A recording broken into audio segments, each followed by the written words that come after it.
Welcome to Hidden Chapters. What's missing here matters more than what's present. Let's begin.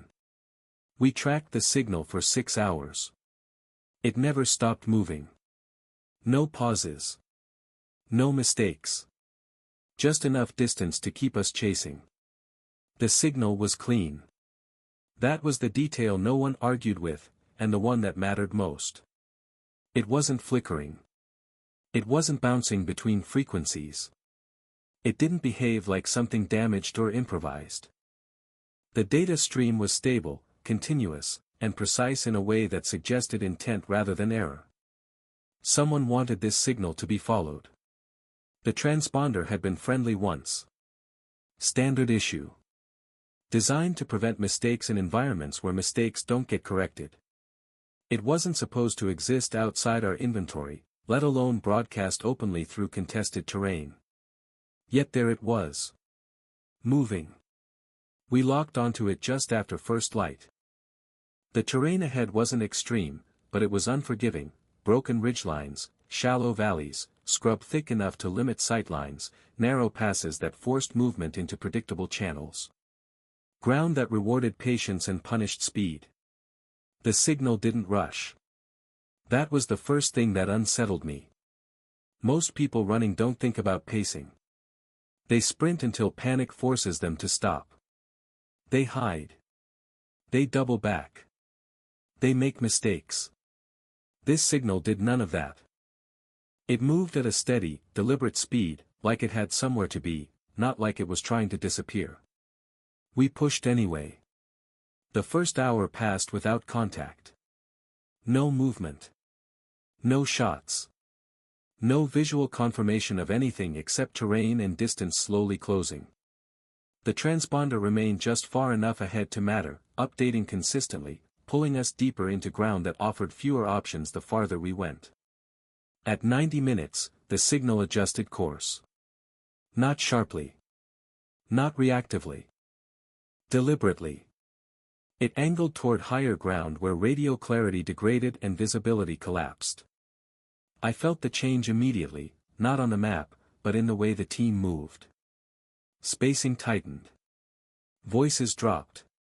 Everyone understood the same thing without needing it explained. This wasn't a chase anymore. It was guidance. The first shots came from our left, short, controlled bursts. Accurate enough to force reaction, restrained enough to avoid commitment. We returned fire automatically, not to engage, but to announce presence and deny freedom of movement. When we advanced, there was nothing waiting for us. No bodies. No weapons. No blood. Only disturbed ground and the echo of shots that hadn't wanted to linger. The signal never stopped. It continued forward as if nothing had happened. That was when the pattern began to form. Contact, then absence. Pressure, then space. Always movement. Every exchange cost us time and gave them distance. Every attempt to close was met with discipline, never panic. They weren't trying to break contact randomly. They were managing it. I checked the transponder data again. Still transmitting. Still clean. Still leading. That's when the realization settled in. We weren't tracking a mistake. We weren't chasing someone who'd lost control. We were following a decision made long before we ever locked onto the signal. And whatever was carrying it didn't care whether we caught up. Only that we kept moving. The distance never closed. That was the second thing that felt wrong. We adjusted pace twice in the first hour after contact, pushing harder when the terrain allowed, easing off when it punished noise. The numbers should have changed. Any normal movement would have shown compression or separation. Instead, the transponder stayed at the same range, as if it were aware of our speed and correcting for it. Not reacting. Matching. The ground narrowed into a shallow cut where sound carried farther than it should. Loose stone rolled under boots, announcing movement no one wanted announced. I spread the team wider, trading stealth for control, forcing angles that would reveal anyone shadowing us. Nothing appeared. The signal drifted left, then right, choosing lines that avoided dead ends without ever committing to a route that looked like escape. It felt less like pursuit and more like escort, except no one had asked us to come along. At the 2-hour mark, the first break in discipline came from behind us. A single shot. Not close. Not careless. A reminder. We turned, took positions, scanned the slope where the sound had come from. Nothing moved. No follow-up. No attempt to press. Whoever fired didn't want contact, they wanted attention split. I didn't give it to them. We reoriented forward and moved again, faster now, accepting the noise. If they wanted to shape us with small pressures, we'd deny them patience. The signal responded by changing elevation. Upward. That choice cost them energy and gave us angles, which meant it wasn't about conserving resources. It was about staying ahead without vanishing. They wanted to be seen, just not caught. The first real engagement came without warning. Fire snapped from a ridgeline we'd already cleared, close enough to force us down. The shots were precise, walking the line between suppression and provocation. We returned fire and advanced immediately, collapsing distance while it was still possible. By the time we reached the ridge, they were gone. Again. No gear left behind. No blood. No heat signatures lingering long enough to mean anything. The transponder never paused. It slid forward through the next fold in the terrain like nothing had interrupted it. That was when I stopped thinking about the people carrying the signal and started thinking about the signal itself. It wasn't being protected. It was being used. I checked our logs. No drops in transmission strength. No signs of shielding or damage. Whoever had it understood exactly how to keep it alive while staying unreachable. That takes planning. Someone had decided this path in advance, not to lose us, but to keep us exactly where we were. Close enough to feel progress. Far enough to stay uncertain. I called a brief halt and watched the signal move another 50 meters while we stood still. It didn't slow. It didn't speed up. It maintained its pace like a clock that didn't care who was watching. We moved again. Not because it made sense, but because stopping would have meant admitting something no one was ready to say yet. That we weren't closing in on anything. We were being drawn forward, step by measured step, by a signal that understood pursuit better than we did. And whatever waited at the end of that path didn't need us tired. It needed us committed. The third hour changed the texture of the pursuit. Up to that point, everything had felt deliberate but distant, pressure without weight, contact without consequence. That illusion ended when the signal slowed for the first time. Not stopped. Slowed. It was subtle, the kind of change you only notice if you're already suspicious. The transponder's movement dropped just enough to suggest fatigue, hesitation, or terrain interference. Any one of those would have made sense on its own. Together, they felt staged. I ordered the team to tighten formation. Not because we were close, because whoever carried the signal wanted us to think we were. That shift in perception mattered more than the actual distance. The terrain dipped sharply into a narrow draw where rock walls pinched sightlines into thin corridors. Sound echoed unpredictably. Radio clarity degraded further. The kind of ground where a small force can feel much larger if it knows where to stand. That's where they hit us.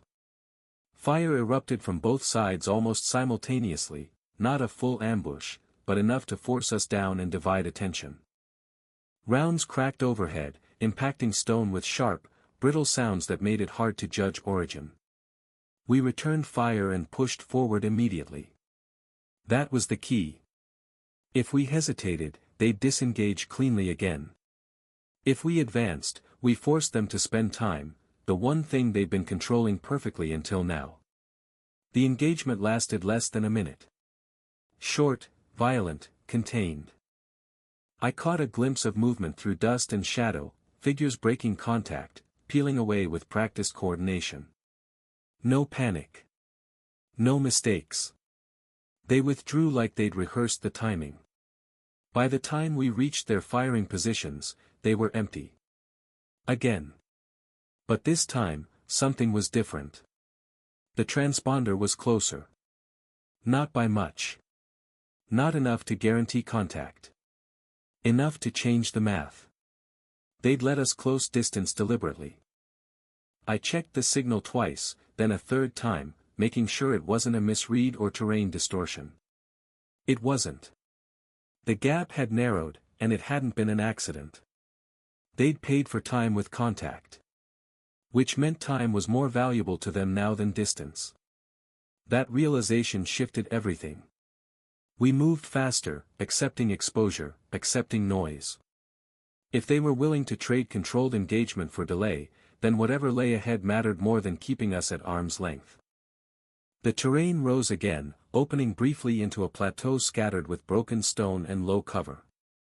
Visibility improved, just enough to offer hope, which is exactly when hope becomes dangerous. Another burst of fire snapped from ahead, closer than before. We responded instantly, advancing in bounds, forcing angles, refusing to let the engagement reset into absence. For a moment, just a moment, I thought we had them. Then the signal surged forward. Not panicked. Not erratic. Accelerated. They'd used the firefight to reposition something heavier, something slower, something that required us distracted and committed. The contact hadn't been meant to stop us. It had been meant to occupy us. By the time the shooting ended, the signal was moving again at its original pace, the distance restored to its familiar, infuriating consistency. They'd bought themselves time. And we'd paid for it willingly. That was when I understood the pursuit had crossed a line. We weren't reacting to the signal anymore. We were responding to a sequence. One that used our momentum against us. And measured progress in minutes we could never get back. Whatever we were chasing didn't need to outrun us. It just needed us tired when we arrived. By the fourth hour, the ground stopped feeling neutral. It began to feel informed. The signal carried us into a stretch of terrain that didn't punish speed outright, it punished patterns. Repeating ridgelines. Shallow folds that looked identical from every angle. Cover that existed just long enough to be trusted before it failed you. The kind of place where familiarity becomes a liability. I changed our movement rhythm deliberately. Longer halts. Shorter pushes. Irregular spacing. If we were being studied, and I was certain we were, then predictability was the only real weakness we could remove. The signal adjusted with us. Not instantly. Not clumsily. It drifted into lines that mirrored our changes, staying just ahead without committing to anything that could trap it. It was as if whoever carried it understood how we thought, not in general, but today, in this specific pursuit. That's when the shots came again. Not from ahead. From the flank we just cleared. 2 quick bursts, well placed, cutting off our most obvious route forward without trying to hold it. The fire wasn't meant to fix us in place, it was meant to redirect us. I let it happen. We shifted into the alternative route they'd just created, moving into tighter ground where elevation collapsed into close angles. The moment we committed, the firing stopped. No pursuit. No pressure. They'd gotten what they wanted. Inside the cut, the air felt heavier. The signal slowed again, just enough to keep us hopeful. That hope cost attention. Attention cost time. I ordered a brief halt and watched the transponder's track advance another 40 meters while we stayed still. It didn't hesitate. It didn't accelerate. It simply continued. That told me the carrier wasn't reacting to us directly anymore. They were following a plan with tolerance built into it, margins that assumed we might stop, hesitate, or push too hard. Someone had modeled us. The next engagement came from above. Rounds snapped down from an elevated shelf, sharp and disciplined, forcing us into cover that wasn't ideal. We answered and climbed aggressively, denying them the high ground before it could turn into control. The exchange was short and costly, not in casualties, but in energy. When we reached the shelf, it was empty again. Heat signatures faded fast, disappearing into rock and shadow. The signal was still moving. Ahead. Always ahead. I checked our status. Ammunition was down. Water lower than I liked.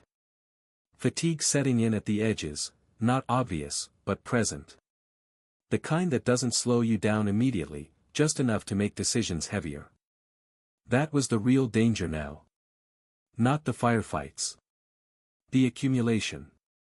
We pushed on because stopping would have admitted something we weren't ready to formalize, that the pursuit itself might be the objective. That the signal wasn't leading us to an enemy position, but through a process designed to erode clarity. The ground tightened once more, funneling us toward a narrow passage where sound died and movement mattered more than sight. The signal passed through it without pause. I felt the pull again, that subtle pressure to follow without question, to treat motion as progress. I resisted it, but only partially. Because even knowing you're being shaped doesn't make stepping away easier. Not when the signal keeps moving. Not when every instinct says one more push. Not when the terrain itself seems to recognize you. And adjust just enough to keep you chasing. By the 5th hour, pursuit had become habit. That was the most dangerous shift of all. We weren't asking why anymore. We were asking how much farther. The signal had done its job, it had replaced questioning with motion, turned uncertainty into routine. When that happens, people stop evaluating decisions and start executing them. I forced a halt anyway. Not because we needed rest, because we needed interruption. Momentum is only useful when it belongs to you. When it doesn't, it becomes a leash. The team took cover without complaint. Everyone knew we were being pulled deeper than planned, farther from support, into terrain that favored whoever had already walked it before us. No one said it out loud, but it lived in the pauses between breaths. I watched the signal advance while we stayed still. For the first time since we'd locked onto it, the distance began to widen. Slowly. Deliberately. That wasn't escape. That was pressure. Whoever carried the transponder didn't need us right behind them anymore. They needed us to feel the cost of stopping, to make the idea of disengaging feel like failure instead of discipline. I checked the map again. The ground ahead narrowed into a series of overlapping routes that all led to the same basin. High ground ringed it on 3 sides. Visibility inside would be limited. Movement would be exposed. A containment space. The signal entered it without hesitation. That was the tell. No one runs into a place like that unless they want you to follow, or unless they know exactly how long they can survive inside it. Either option meant the same thing for us. We moved again. Not faster. Heavier. The 6th contact came at the basin's edge. This time, it wasn't a tease. Sustained fire pinned us briefly, forcing us into shallow cover while rounds snapped overhead with uncomfortable precision. They weren't trying to overrun us, they were fixing us in place just long enough to reset something ahead. We broke contact aggressively, collapsing the distance we'd lost, refusing to stay where they wanted us. The exchange burned ammunition and energy, but it bought us something we hadn't had in hours. Clarity. When the firing stopped, the basin was empty. Again. No bodies. No equipment. No mistakes. Only disturbed ground and the echo of our own movement. The signal was already climbing out the far side. I felt the weight of the decision settle fully then. We could continue. Or we could stop and accept that whatever this was had been designed to end without contact. Continuing meant committing to the basin and everything that followed it. Stopping meant explaining later why we'd let a captured friendly transponder walk away under our watch. I looked at the team. No one pushed for either option. They trusted me to decide what the momentum meant. That trust felt heavier than the gear. I keyed the radio, requested updated guidance. Static. Then a broken response. Maintain pursuit if feasible. Feasible is a word people use when they don't want to own the outcome. I shut the radio off. We moved into the basin. The signal stayed ahead, steady and unhurried, like it knew exactly how much resolve we had left, and how much more it needed to drain before the pursuit reached its real purpose. At that point, it wasn't about catching them. It was about proving whether we could stop ourselves. Before the signal decided to stop for us. The basin closed around us the moment we committed. Sound flattened first. The wind dropped, trapped between the surrounding ridgelines, leaving only our movement and the faint electronic pulse of the transponder to mark time. Every step felt louder than it should have. Every pause felt exposed. The signal slowed again. Not enough to suggest exhaustion. Just enough to feel deliberate. I spread the team wider than the terrain preferred, accepting risk to avoid compression. Tight formations make you efficient. They also make you predictable. Whoever was shaping this pursuit understood both. The first shots came from high ground to our rear, late, intentionally mistimed. Not an ambush meant to trap us, but a reminder that we were being shepherded forward. If we turned fully to engage, we'd lose the signal. If we ignored it, we'd give up control of our rear. I split the difference. 2 men held the high angle while the rest of us pushed forward, denying the enemy the satisfaction of halting our movement. Fire crackled briefly, sharp and disciplined. Then it stopped. Again. No follow-through. No escalation. We advanced into the center of the basin, where cover thinned and choices narrowed. The ground here showed signs of earlier movement, not fresh tracks, but patterns. Rocks disturbed in ways that suggested repeated passage. This wasn't the first time something had moved through here with intent. The signal hovered near the far slope now, moving slower than before. Close enough to feel reachable. That was when contact erupted from ahead. Not scattered fire. Focused. Rounds snapped in tight groups, forcing us down and fragmenting our advance. We responded immediately, bounding forward in short, violent bursts that burned energy and ammunition faster than I liked. For the first time all day, I thought we might actually catch them. Then the firing shifted. Not intensified, redirected. The pressure came from our flanks, collapsing our movement lanes without sealing them. We were being shaped into a corridor that didn't exist on the map, one defined by fire instead of terrain. I realized the truth too late. This wasn't the end of the pursuit.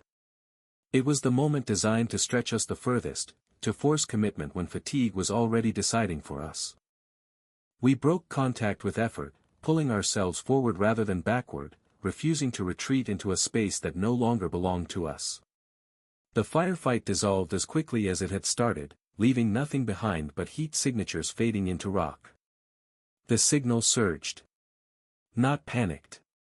Not erratic. Purposeful. It climbed the far ridge and vanished over the crest, returning to its steady pace as if the engagement had never happened. I checked our status. Ammunition was down to margins. Water nearly gone. Fatigue no longer theoretical. We stood in the basin, catching breath, staring at the ridge we'd been pulled toward for hours. The signal kept moving. I understood then what the pursuit had cost us. Not distance. Not time. Choice. Whatever waited ahead didn't need us exhausted. It needed us unable to turn back, because stopping now would mean admitting that every step before had been a decision someone else made for us. And the signal, still moving, knew exactly how much that mattered. We crossed the ridgeline slower than we'd crossed anything all day. Not because the ground demanded it, because we did. The basin had taken something from us that didn't show up on any checklist. Not morale. Not cohesion. Judgment. The kind that keeps you from mistaking motion for progress. I felt it in the pauses between steps, in the way eyes searched for confirmation instead of threat. On the far side, the terrain opened into broken terraces that dropped in irregular steps. Visibility improved, but control didn't. The signal moved down through the terraces without hesitation, choosing lines that avoided exposure while keeping us committed to descent. I ordered spacing tightened again. Fatigue changes how people fall. The first sign that something had shifted came from the transponder itself. The update rate changed, not dramatically, but enough to notice. The signal began pulsing more frequently, as if checking whether it was still being followed. That was a necessity. That was communication. I stopped us again. This time, the signal didn't pull away.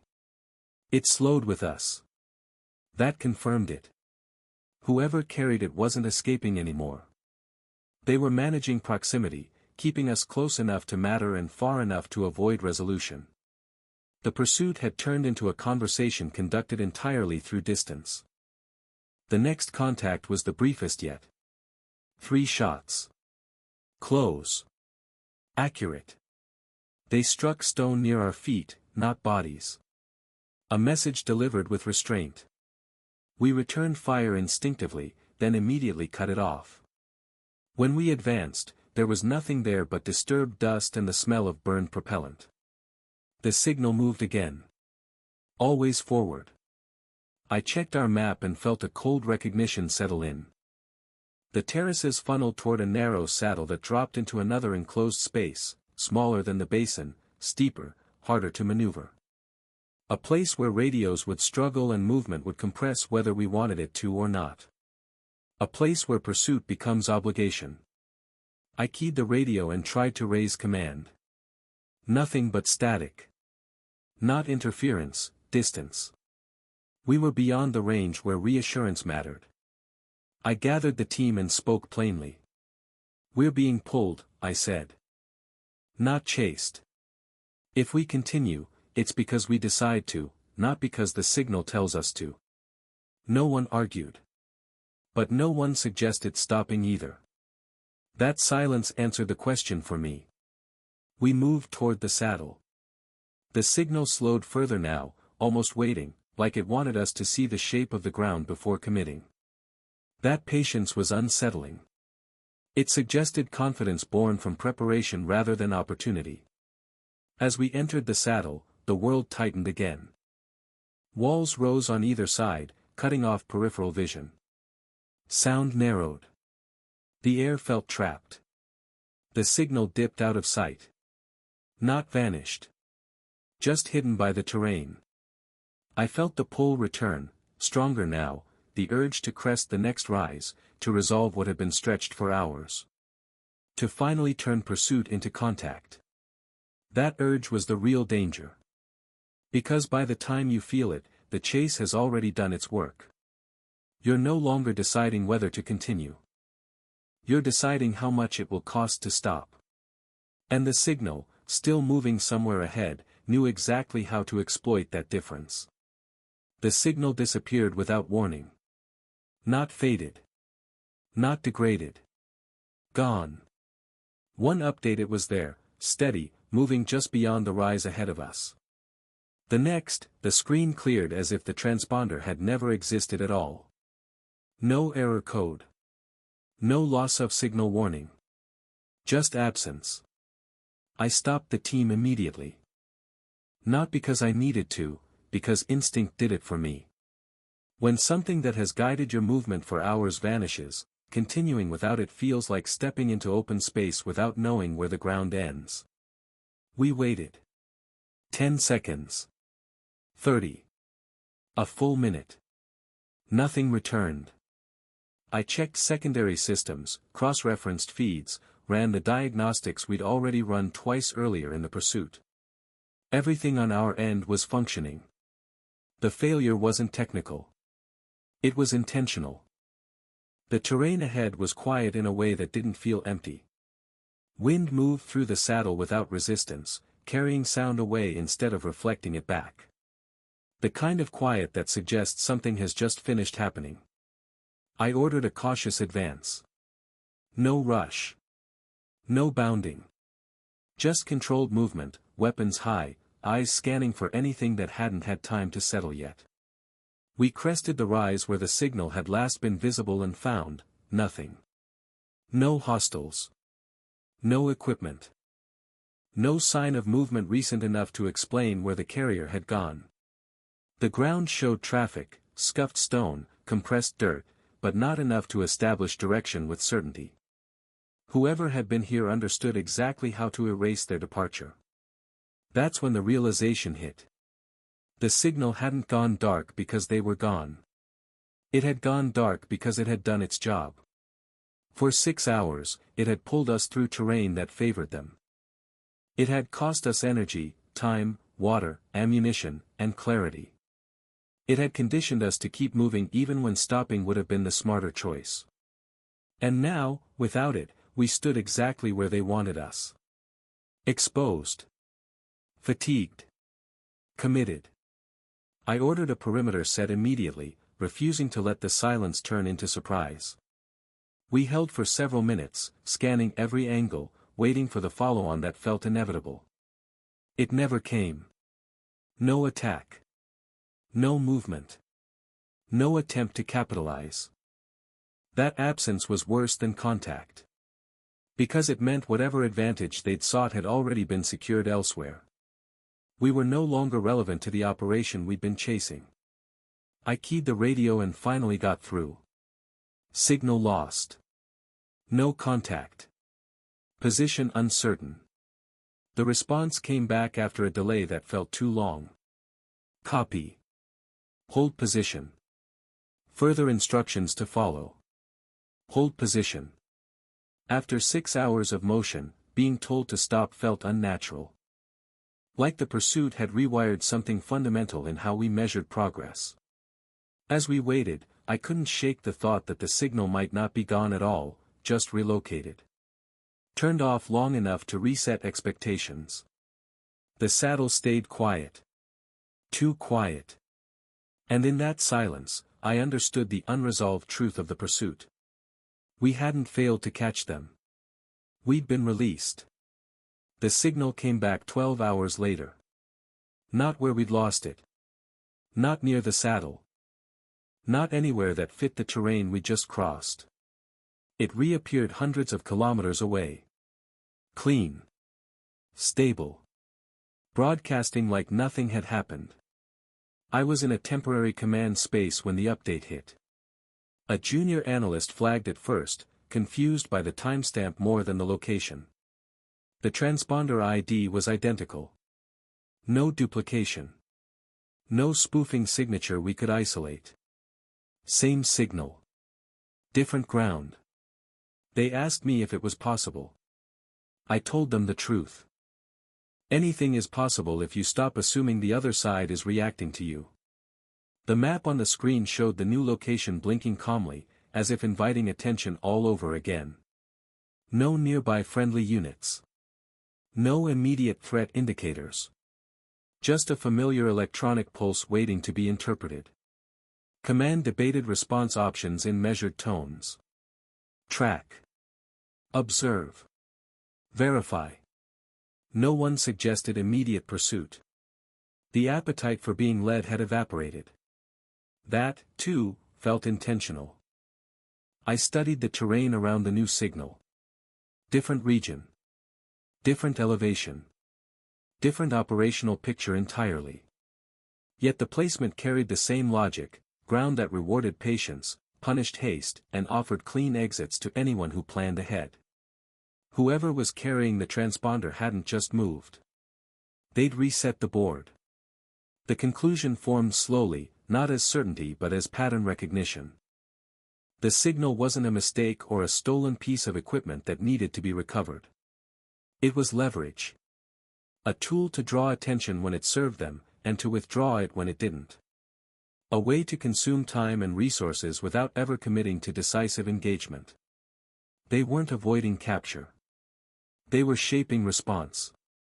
I briefed what I could without overreaching. No accusations. No speculation that couldn't be supported. Just the facts, arranged carefully enough to suggest a larger truth without forcing it. Some people understood. Others didn't want to. The signal stayed active for another day, then went dark again. No follow-on contact. No escalation. Just the quiet confirmation that it could appear, and disappear, at will. Later, alone, I thought about the first 6 hours. About how eagerly we'd followed something simply because it was measurable. How motion had replaced judgment. How easily pursuit had become purpose. The signal hadn't moved us physically. It had moved our attention. That's the kind of control you don't counter with force. You counter it by recognizing when not to chase. The transponder remains unaccounted for. Officially, it's listed as compromised equipment, status unknown. Unofficially, I know better. It's still out there. Waiting for the next moment when someone believes following it is the same as taking action. The signal was never recovered. That line closed the report. It appeared exactly where conclusions usually go, wrapped in language designed to feel complete. Compromised equipment. Unknown disposition. No further action required. The kind of phrasing that suggests the problem resolved itself by becoming inconvenient to pursue. On paper, it ended cleanly. In reality, nothing ended at all. For a while, the signal didn't return. Days passed, then weeks. New operations replaced old ones. Fresh briefings pushed the pursuit into memory, where unresolved things are stored until they stop demanding attention. Most people moved on easily. I didn't. Because the absence felt deliberate in the same way the movement had. Not failure. Not loss. Just timing. Whoever controlled the transponder understood something simple, that once attention has been bent, it doesn't need to stay engaged to leave an effect. The signal had already done its work. It taught us how quickly motion becomes justification. How easily teams stop asking why once they're convinced that stopping would look like hesitation. It showed how distance can be managed, how contact can be rationed, how pursuit can be stretched until it erodes judgment instead of terrain. None of that appeared in the after-action review. It couldn't. Those lessons don't fit inside diagrams or timelines. They live in pauses. In moments when something feels too orderly to be accidental. In the quiet decision to slow down when everything tells you to press. Years later, I saw the transponder again. Not in the field. On a screen. It appeared briefly during a training scenario about electronic compromise, a neutral example stripped of context. Same ID. Same clean signal behavior. No reference to the hours spent chasing it, or the ground it had pulled us through. No one in the room reacted. Why would they? To them, it was just data. To me, it was a reminder. That the most effective operations don't end with contact or resolution. They end with people believing nothing significant happened. That attention is a resource more valuable than territory, and once it's captured, it can be redirected at will. The signal never needed to defeat us. It never needed to escape. It only needed to move us, physically, mentally, and then disappear once we'd carried its influence far enough on our own. That's why it was never recovered. Because it was never lost. It left exactly when it meant to. Having proven that pursuit doesn't require a destination. Only the belief that forward is the same as progress. And the next time something clean, steady, and just ahead of reach asks to be followed, I know exactly what I'll question first. Hidden Chapters is about choices. Made under pressure that never eases. Like the video and subscribe. If you want the next chapter. And when the system closes in, where would you draw the line?